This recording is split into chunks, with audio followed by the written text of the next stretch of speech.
Two. Well, hello everyone, and do I have wonderful news for you? Today is a day that ends in Y. You know what that means, right? That means that today is the day that you get to go and do the thing that you've been wanting to do. What is that thing, you may ask? It's listening to the newest episode of the Anime Dudes and the Anime Dads podcast, which you are doing right now. So, hey, that's awesome for you. I'm so proud of you because this is going to be a fantastic episode that you're going to want to share around. You're going to want to tell everyone, like, hey, I listened to this podcast and it's great and it's dope. And you should listen to this one guy. He sounds like Bakugo and All Might for random reasons. And then there's another guy who sounds like the anime dad, who I can't do that impersonation. I'm just going to let him do that himself. What's up, y'all? My name is the Anime Dad. No, I'm joking. That's actually my American Anime Dad voice. But no, it's good to be here. It's good to have a day ending in day, and it is great to be talking to my main man, Bjorvio. Now, let's get in straight into our improv questions, Bjorvio, if that's okay with you. I'm pretty pumped to get started. Now, for improv, let's just randomize it. Let's not have a theme. Let's kick butt. Let's randomize it and have fun with it. One question each. You start with your question and make it, let's say good is 100%. Let's make it 60% on the scale of bad to good. All right. Well, I'm going to have to lower my standards a little bit for the first question. So I'll try and do that as best I can, but brother. My first question is if Son Gohan was turned into a fly and Muichiro Togito was turned into an ant, and Anya Forger was turned into a sparrow, what does that make Yugi Moto? He is he's definitely a toad, like a frog. Um, just because, I mean, have you read the book Yugi Moto Autobiography?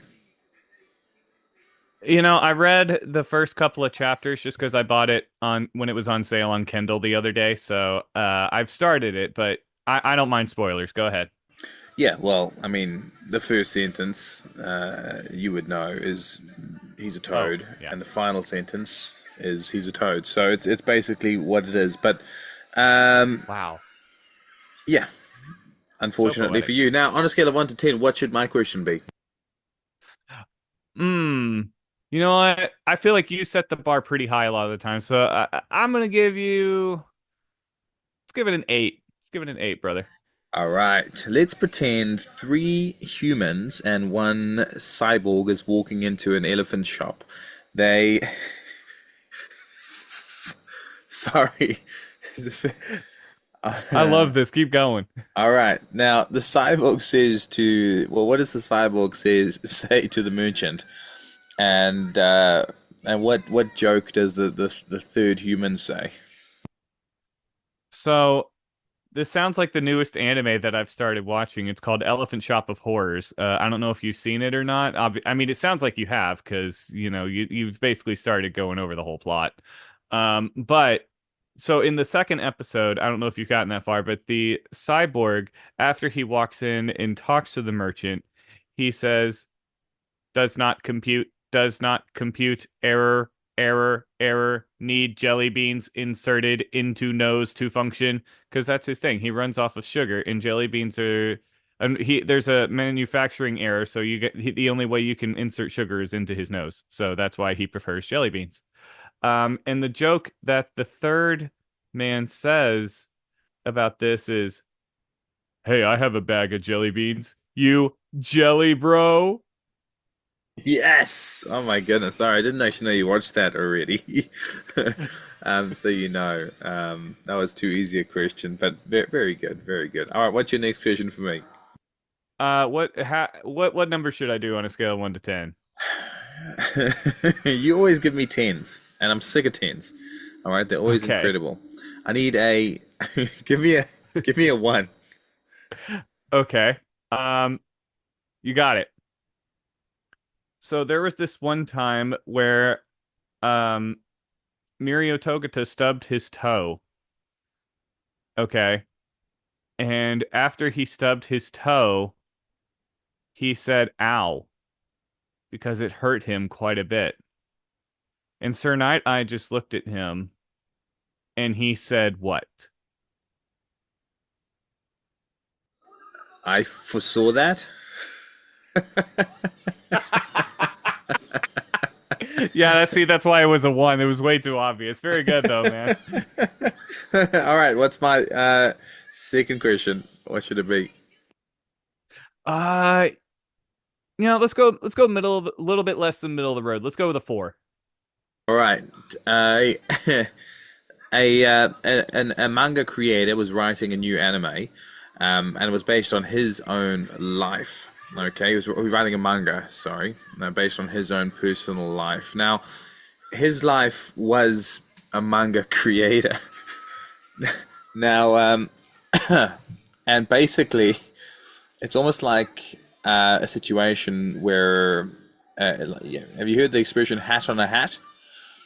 Um, Yeah, it's what where would you the put a dog on a hat and then put a hat on top of it. correct? What would the twist be? All right, the it just like keeps going like Inception. What would the twist be in the story? Okay, so the manga creator makes a story about a manga creator, but the manga creator is trying to come up with a main character for his manga. And the twist is that the manga character that he came up with is the original manga creator in the real world. So it's just this cycle of these three people all drawing each other. So the cycle never actually ends. That's amazing. It'll be like One Piece. Just keep going. Yeah, you didn't know Oda was the creator of this new one? I mean, that's his side project, though. That makes sense. All right, give me a 10. Oof, oof, that's a lot of pressure. Okay, so you walk into your therapy session, and the person that's walking out of your therapy session is Shoto and Dabi. And Dabi is in tears, and Shoto is kind of patting him and it's like, there, it's okay. We have a lot to discuss. And Toya is actually being pretty happy about it. You wait a little bit longer, and then the other person that comes out is Tanjiro is comes out, and Zenitsu is holding him up, crying. They're both crying hysterically, and they're just like, "Where are we gonna go from here?" They're both talking about Nezuko. Um, and then it's your turn. Who is the therapist that made everyone cry? And That's your therapist. incredible. That's incredible. That's a good question. Very good question. Because it could have gone a bunch of different ways. I think it has to be someone with a sense of justice, someone with words like an angel, and I think it's Gen from Doctor Stone. Oh, I can see. Yeah, okay, okay. All right, he's a mentalist. He gets things done. He words things well. He knows the human experience, and he's the only one that can make Tanjiro cry. Not many people can make him cry. Tanjiro doesn't cry often. I'm not sure if you know. So It's almost like making Deku cry after season one. I mean, just near impossible, man. bro, talking about just a quick side note, talking about the family of um Todoroki. yeah, I watched that episode, the most recent one. It was so cool. Oh, man, my wife cried. I cried. It was such a beautiful episode. If you haven't seen season seven of My Hero Academia, I don't know what to tell you, man. It is buckle up, get ready for storytelling at its finest. It's incredible. It really is. Final question for you, Bjorvio. Give me a number. You know what? I gave you my best. I want to see your best. Let's do a 10. That is a lot of pressure. You just feel it immediately. You feel the pressure when it's Right? a 10. It's like an anti-massage on your shoulders. My goodness. It's the weight of All Might on your back. In his muscle form. All right, all right. Let's pretend you're writing an anime, and the anime's main character is a primary school teacher, and her name is Jax. Now, this particular character and this anime is unique. It's never been done before. It's got a new subgenre on Crunchyroll even because it's that unique. Um, what what is the main character's goal? I'm gonna make you do the work here. What's the main character's goal? And who is the villain? Okay, so the main character's goal is he is part of a secret organization, okay? And he's in this shop, this woodworking shop class in order to learn how to make certain elementary tools in order to save the world because there's some shady stuff going on at his high school that most people don't know about. And due to his prowess in shop class, the teacher actually recruits him in order to join this secret organization in order to help make these tinkering devices to eventually take down the vice principal of the school, who is actually an evil overlord who not no one knows this except for the teacher and the main character.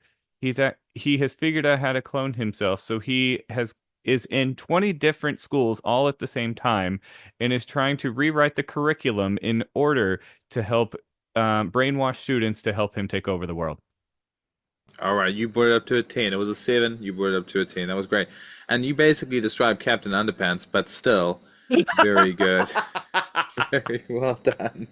That hit me square in the childhood. All right, what are we talking about today, Bjorvio? Speaking of our childhoods, actually, we are going to be talking about what our first anime was, how we got into anime, and yeah, we'll just kind of see how where the conversation flows from there. Perfect. Sounds good to me. Now, I was a child of. I didn't really have enough time to watch anime growing up personally, initially. My mother put me into a lot of different sports, a lot of different activities, rugby, all the bunch of different things. So I didn't have time, and it's sad that I didn't have that time. But it found me.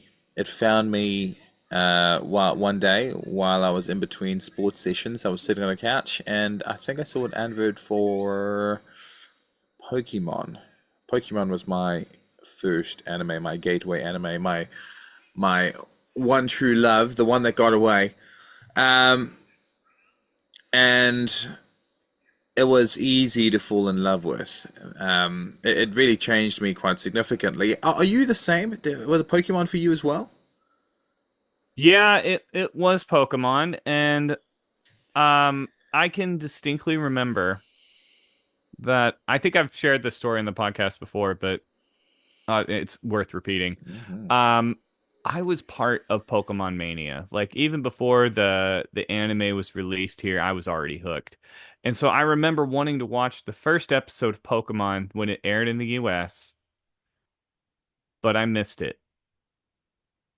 And it wasn't like I wasn't home. I was home and I told my mom like this is a big deal. I want to watch it. And my mom said, "You got to fold these sheets." Like I had to fold all the laundry and they were mostly just sheets. And when I was done, I could watch TV, and I saw the end credits of Pokemon. So I think it was like the Poke Rap or something like that. And I was mad. I was mad that I missed the first ever Pokemon episode here in the States. I ended up watching it later on VHS tapes. Oh gosh, that makes me sound so old. Ah, no, me too. And it's a good first episode as well. I mean, I wanted to ask you a couple of questions about your first anime because I don't think I've asked you before. What's your favorite Pokemon? Of Squirtle. course, I know that. My silliness.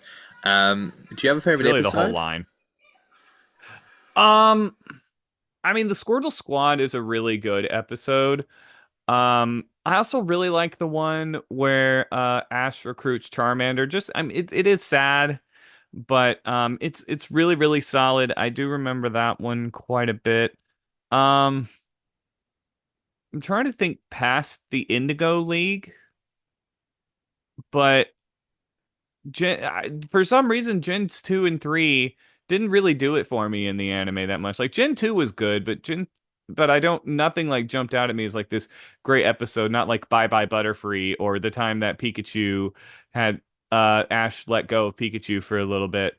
Um but like those were all good episodes. But for some reason, the episode that always stuck out to me the most was when Ash got Haunter. That one was one of my favorites, and to this day, it still is. I loved that episode, and I stand on that train that he should have kept Haunter. I think that would have been awesome. That's a good I understand why episode. he didn't, but he should have. I understand. I understand. I'm on the same note. Ash has such a beautiful heart, and one thing that I've been listening to recently, I've been listening to this audiobook about mass hysteria, and I don't remember this particular moment or episode, but I'm wondering if you do. Do you remember the episode where Ash goes into the computer to fight? He goes into the computer to fight Oh, yeah, yeah, Ollie. yeah. I know what you're talking about. The one with Porygon. Do you remember that Um, one? so I don't. Did that one ever air in the U.S.? Or I True. guess I It don't must. know if it went outside of Japan, but I've seen most of that episode online. I don't remember where, but I think it was on YouTube. But they cut that part out. Right. It was such an interesting phenomenon to me. And I think after that period, I remember my mother and my aunties all saying, "Don't watch Pokemon. Throw away your Pokemon cards." They were worried that I'm going to be affected by Hmm. this thing that was happening at the time. It is very strange, the situation. Obviously, it's just the pattern of animation. Blue and yeah, the red and blue like flip-flopping quickly, I believe is what did it, if I remember correctly. Yeah, it was very, very interesting and different. But I'm just wondering if it made, and obviously you're right, it didn't make it out of Japan necessarily for the main screens. And the funny thing about it was they said they played it on the news later. The same, they said, Um, this one thing would be making kids, feel sick and go to the hospital. And then they played the exact thing on the news. So it's happened again. oh my gosh. But yeah, yeah. No, I was thinking it's funny that you mentioned like your family not wanting you to have like the Pokemon cards and all that kind of thing. And I didn't have that with Pokemon, but necessarily like my mom was didn't allow me to watch anything like super violent or anything she considered violent. Like I wasn't allowed to watch Power Rangers or Teenage Mutant Ninja Turtles or anything like that. But I remember at one point I was having to go to something, I don't remember what, some after school thing for to help with my handwriting because my handwriting was a little bit delayed. And so in the lobby they always had Dragon Ball Z. So and there was nothing she could do about it. I went there quite often, and I would watch the Cell Saga there in the lobby in the waiting room, and so that's what got me into Dragon Ball Z was was that thing, and then obviously like Toonami and stuff got me into Dragon Ball, um, but yeah, I think that if it wasn't for those for Pokemon Z and Ball. I mean, man, those are how many people were those their gateway anime to? I mean, just An incredible amount. And they're incredible anime. I'd still watch it to this day with my daughters, and it was some of it, and it's yeah, it really is incredible. But talking about just to relate to you with not watching certain things, I remember my auntie. She was very firm, very strict, and I stayed with her a little bit, and I took my Pokemon cards over to her place, and I had such a cool deck that was incredible. And she actually forced me to burn them all because she thought they were ah.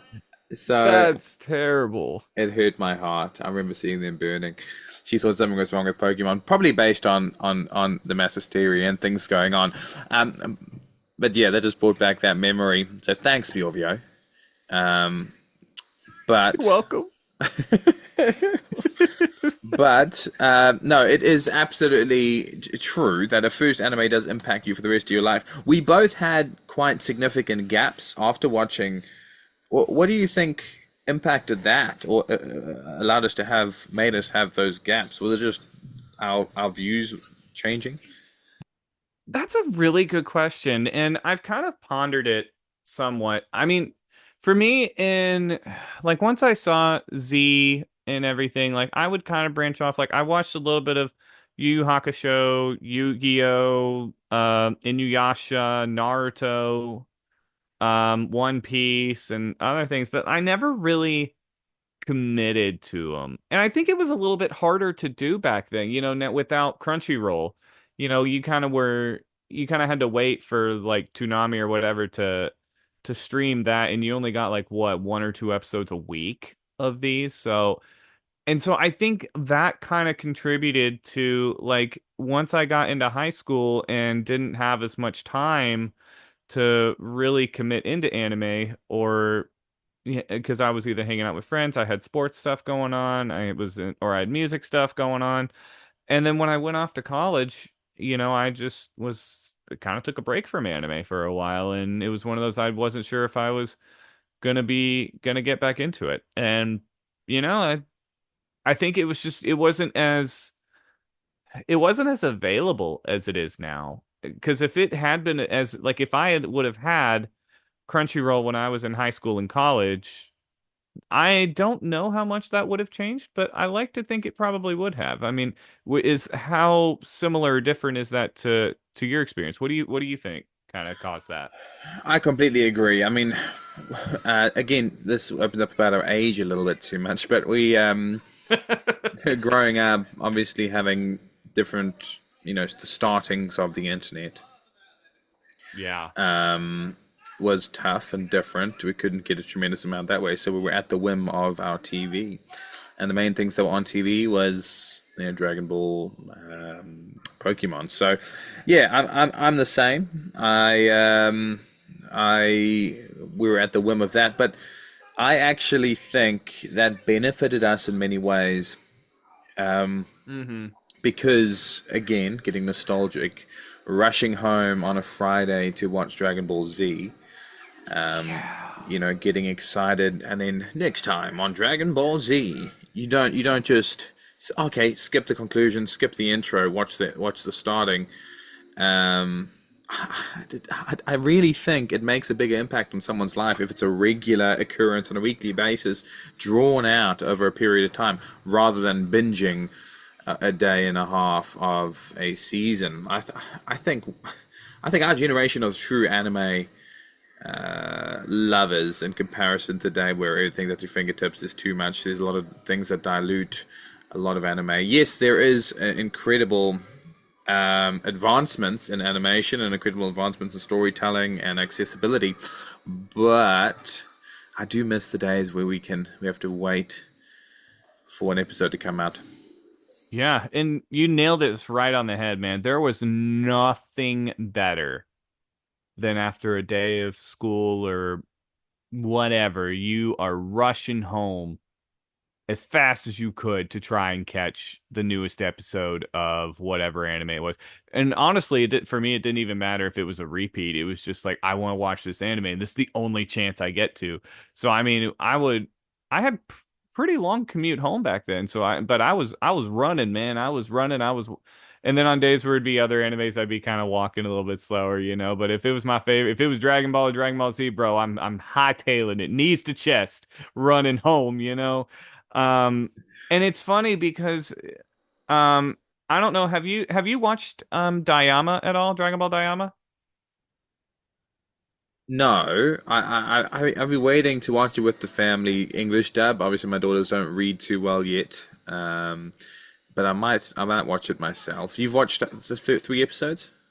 There's four now, and let me tell you, what they've done with Dayama, I think really captures the original feeling of Dragon Ball very, very, very well. And as someone who used to run home to watch Dragon Ball, I mean, I find myself still being transported back to that now of like, all right, it's Saturday. I gotta watch Dragon Ball. I gotta watch this. I gotta find time. I gotta do it. And so now it's different. I'm not, you know, it's not like, okay, 2 p.m. at this time, that's when I'm watching it because that's when it's on. But it's like I get to choose when I'm gonna watch it. But it's like, no, no, no, I get to choose, but I need to watch it now. Like I gotta watch this as soon as possible because it has really encapsulated what it was like to be a Dragon Ball fan, and for it takes me back to my childhood.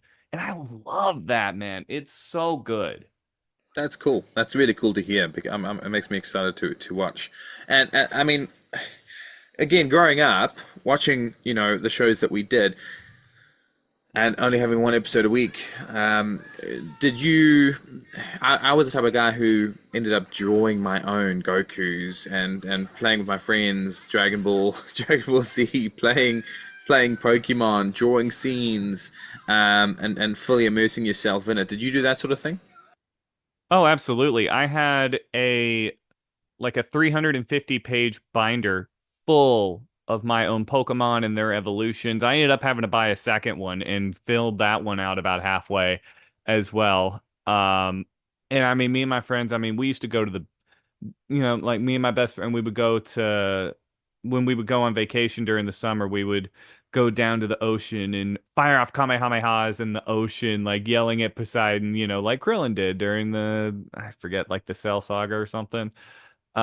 We used to always play, and like going, like we'd be on the trampoline going Super Saiyan, like we're flying around, trying to recreate some of the fights, or we'd be playing the games and stuff, because that was a big part of our childhood too. But going outside and pretending like, name someone from our generation that hasn't gone outside and just for hours on end trying to go Super Saiyan. Like if you didn't lose your voice trying to go Super Saiyan as a kid, I don't know what to tell you. That was like one of the coolest things. Either that or screaming Kamehameha. Bro, you're so right. Now, have you ever done? I think you would win it. Have you ever done the Kamehameha competitions? There was one in Auckland. Have you ever done one of those in America? No, I haven't been to one, but I have like, I mean, obviously I've practiced saying it over and over and over again in different voices. I mean, you want Bakugo doing the Kamehameha, I can do it. But that's one of those like I would love to enter that just for the sole reason of being able to do it. But I have had the pleasure and honor of doing a Kamehameha with Stephanie Nadali live, and that was one of the highlights of my life. You're right. That was actually completely amazing. I remember seeing that was incredible. That was incredible, and it made me quite jealous. I'm not going to lie. Um, all right. Well, that's amazing. I think we got caught. We got caught up in nostalgia a lot there, but I really enjoyed that discussion. Um, Now, could you potentially take us home with a conversation? All right, I'd like you to do a conversation between Bakugo and Deku. All right, talking about their favorite anime, Pokemon. Okay. Look at your face. I was looking away the whole time. Their favorite All right. anime Pokemon. All right, give it a go, and then whenever you're ready, take us out with Plus Ultra. But take your time. I want to enjoy this. Who's the favorite Pokemon? What? Blah, blah, blah. Go. You got it. So, Kachan, I heard that you were also someone who really enjoyed the newest Pokemon game. Yeah, I played it in between all my training sessions, Deku. Oh, that's awesome. I'm willing to bet that you picked Charmander as your starter, right? What? No, why would I pick that? Oh, because I have a fire quirk? I'm expected to pick the fire Pokemon? Well, yeah, that's kind of what I thought. I mean, you always say that fire and explosions are the best and that yours are the best in the whole world because you're going to be the number one hero and that everybody in there. Sorry, Kachan. Um, so if you didn't pick Charmander, then who did you pick? Obviously, I went with Venusaur. Venusaur or Bulbasaur? You know the one I'm talking about. Oh, okay. So, why did you go with Bulbasaur? Because I can blow it up easier. Oh, well, that makes sense. Let me guess, you went with Venus Bulbasaur too, you dang nerd. No, I chose Squirtle. Oh, so you can put out my flames? No, I just thought he was cute. And he has high defense. And I have a lot of offense. So it kind of even things out, I guess. Plus, I feel I wanted to have somebody super effective against Brock. Then why didn't you pick Bulbasaur? Well, he's um, cause I, I, Cause you're a dang nerd? sure, whatever. Um, oh, Kachan, what were we originally supposed to do? Weren't we supposed to end the podcast or something? Sure. Let's do that. Well, thank you everyone so much for listening to the Anime Dad and the Anime Dudes podcast. We really hope you enjoyed going down this nostalgia trip of anime. Yeah, you should come back next week. We're gonna have something great there too.